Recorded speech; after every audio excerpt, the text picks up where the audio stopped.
Kita akan lanjut sekarang kepada bagaimana proses terjadinya konflik sosial di dalam masyarakat.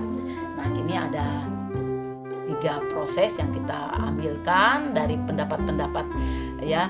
Yang pertama pendapatnya menurut Smith, tahap yang pertama tahap antisipasi, yaitu bagaimana merasakan munculnya gejala perubahan yang mencurigakan ya.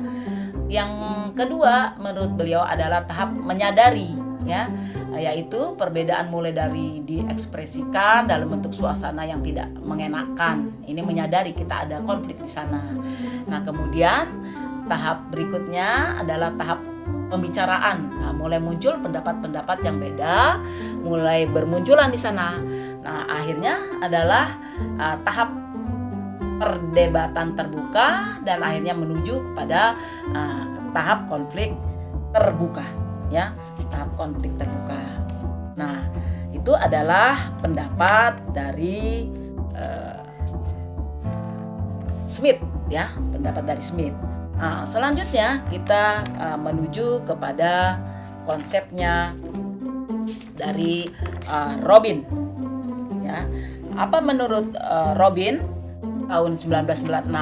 Nah, ini ada beberapa proses konflik ya, tahap konflik, yaitu mulai dari oposisi. Nah, pernah dengar para pembelajar oposisi?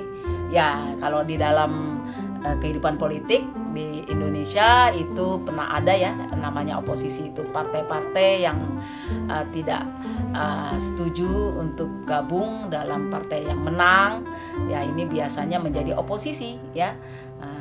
Jadi partai yang biasanya akan mengkritisi dari pemenang dalam sebuah pemilu yang ada ya, atau partai yang berkuasa.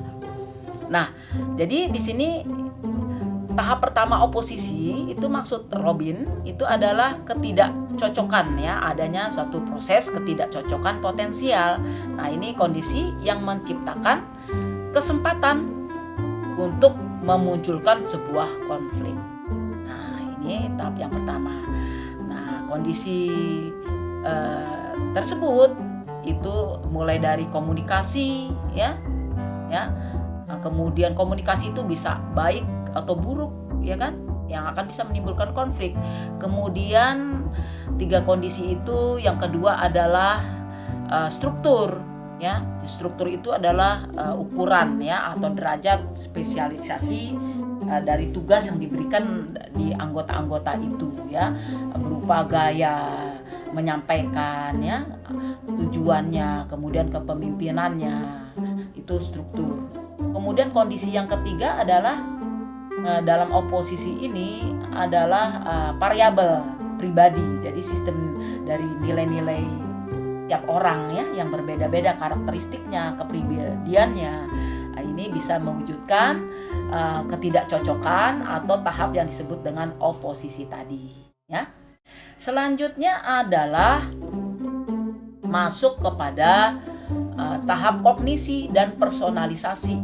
Nah, yang dimaksud dengan Robin, kognisi dan personalisasi itu adalah dimaksudkan di sini adalah tahap di mana terjadi persepsi dari salah satu pihak atau masing-masing yang berkonflik ya. Jadi adanya kesadaran dari salah satu pihak akan eksistensi kondisi-kondisi yang menciptakan kesempatan untuk munculnya konflik sosial. Nah, ini. Nah, di dalam tahap ini, kognisi ini udah mulai nih tahap adanya isu-isu ya, isu-isu konflik yang biasanya definisikan misalnya perasaan negatif, bisa meremehkan ya. Jadi isu-isu itu mulai muncul ya di sini. Jadi bisa juga mengakibatkan, kalau positif ya melibatkan potensi atau elemen untuk suatu masalah yang bisa meningkatkan potensi-potensi ya, seperti itu kalau positif. Nah, kemudian kita melihat satu keadaan personalisasi.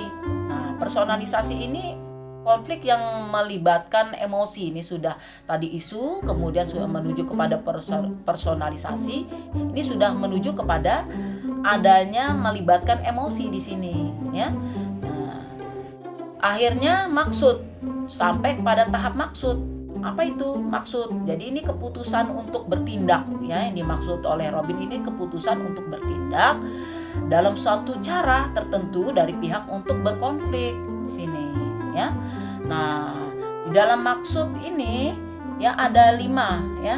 Ada 5 tahapan dalam penanganan dari maksud ini, ya. Mulai dari yang pertama adalah bersaing, ya. Kemudian berkolaborasi, kemudian menghindar, kemudian mengakomodasi, dan akhirnya berkompromi, ya, di dalam maksud ini. Jadi keputusan-keputusan apa yang dilakukan untuk bertindak di dalam melakukan suatu cara dari pihak-pihak yang saling berkonflik, ya. Nah, ini menurut Robin ada 5 nih tahapannya, dimulai dari bersaing, ya. Bersaing itu di sini adalah bisa secara tegas, ya, bisa juga tidak kooperatif, ya, hasrat untuk memutuskan kepentingan-kepentingan itu. Kemudian yang kedua dari bersaing itu adalah berkolaborasi tadi. Jadi pihak-pihak yang berkonflik ingin melakukan atau memiliki hasrat daripada kepentingannya dari semua, ya, dari semua pihak, ya. Jadi di sini ingin memperlihatkan bagaimana mereka ingin memiliki hasrat dan kepentingan dari semua pihak yang berkonflik untuk bagaimana melakukan kooperatif dari apa yang diinginkan tadi. Ini saling berkolaborasi dalam konflik itu, ya. Jadi memperlihatkan apa yang ada kesamaan-kesamaan untuk bisa saling berkooperatif. Kalau itu masih bisa, ya.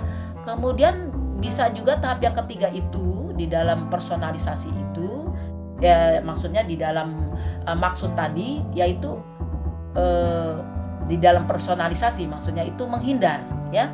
Nah, menghindar ini yaitu salah satu dari pihak menarik diri, ya, menarik diri atau menekan sebuah konflik. Jadi menghindar supaya konflik ini tidak terjadi, ya, menarik diri, ya, sudahlah, mengalah.